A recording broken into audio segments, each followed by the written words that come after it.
эргэцүүлэмж бичих нь.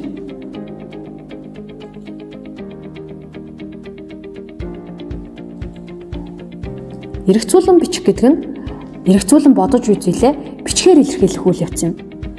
За үүний хамгийн чухал нь эргэцүүлэн бодох үйл явдал. Анх удаа эргэцүүлэн бичих хүмүүс одоо тухайн үйл явдлыг эргэн санаж түүнээсээ юу суралцсан талаараа бичих хэрэгтэй гэж боддог.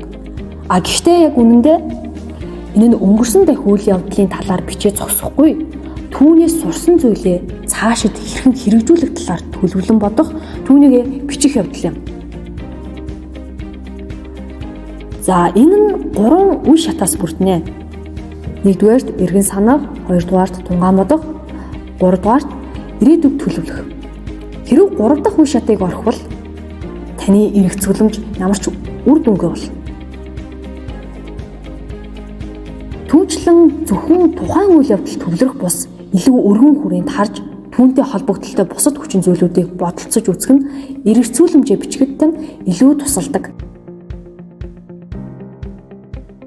Хэн хүмүүс эргэцүүлэмж бичихтэй за тухайн үед юу болсон?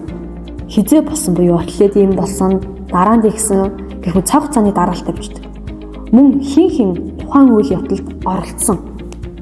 За мөн хаана болсон тухайгаа бичдэг. За эдгээр нь хэрэгтэй мэдээлэл боловч зөвхөн дүрслэн бичиж шаарддаг. Тиймээс одоо эргэцүүлэл бичихэд хангалттай юм аа. Үүний оронд тухайн үйл ажиллагааны явцад ямар бодолтой байсан, түүний дараа ямар бодолтой болсон, тухайн үйл ажиллагаа болж өнгөрснөөс хойш ямар бодолтой байгаа талаараа бичих хэрэгтэй. Мөн түүнчлэн ямар мэдрэмж өгсөн талаараа бичих нь бас зүйтэй юм аа.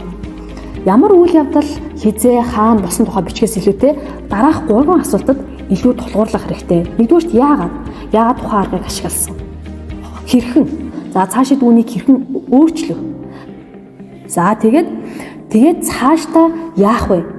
Чиний сурсан зүйл одоо чамд яаж туслах вэ талаар бичих хэрэгтэй. За эдгээр зүйлсийг батаж чадвал энэ нь жинхэнэ эргэцүүлэмж болно.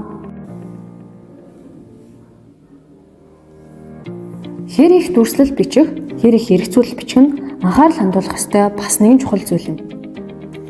За дүрслэл нь чухал боловч маш бага хэмжээтэйгээр байх хэрэгтэй. Энэ нь зөвхөн тухайн үйл явдлыг илүү тодорхой болгоход зориулагдсан. Иймээс эргэцүүлэмжийн ихэнд одоо маш бага хэмжээтэйгээр дүрслэлийг бичээд араас нь эргэцүүлэлээ бичдэг. Эргэцүүлэмжийн бас нэгэн чухал зүйл бол hindsight буюу эргэж хараад харамсах.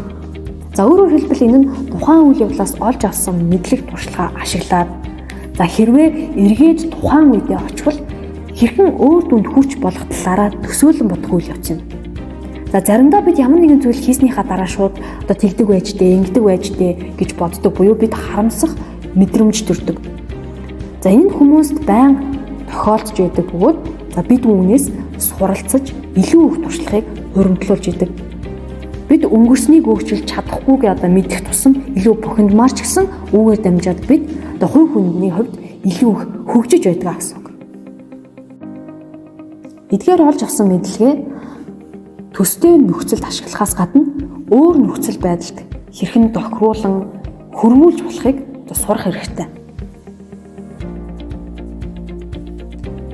За жишээлбэл та ихтгэл тавьж гэнэ гэж төсөөлье л доо. Итгэлээ хамгийн сайнараа бэлдээд амжилтаагаар илтгэсэн.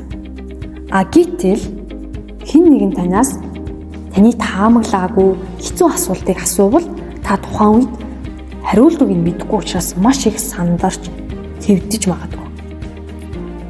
За энэ нь танд таагүй санагдах ч гэсэн одоо дараагийн удаа ихтгэл тавих үедээ өөрийн ихтгэлтэй холбоотой бусад хүмүүс асууж магадгүй боломжит асуултуудыг урьдчилан таамаглаж бэлдээд за илүү туршлагатайгаар оролцох боломжийг олгодог.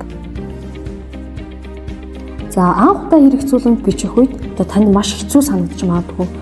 Мөн та үүгээр дамжуулаад өөрийнхөө сул талаа мэдж авч одоо магадгүй. Гэхдээ одоо тогтмол эргэцүүлэл хийсээр байх юм бол энэ тиймж хэцүү байха болно. За эцэст нь одоо аливаа зүйлсийг шинжилж өөртөө хэрхэн ахис дэвшил гарч байгаа талаар эргэцүүлэн мэдж авах нь өөртөө итгэх итгэлийг нэмэгдүүлдэг.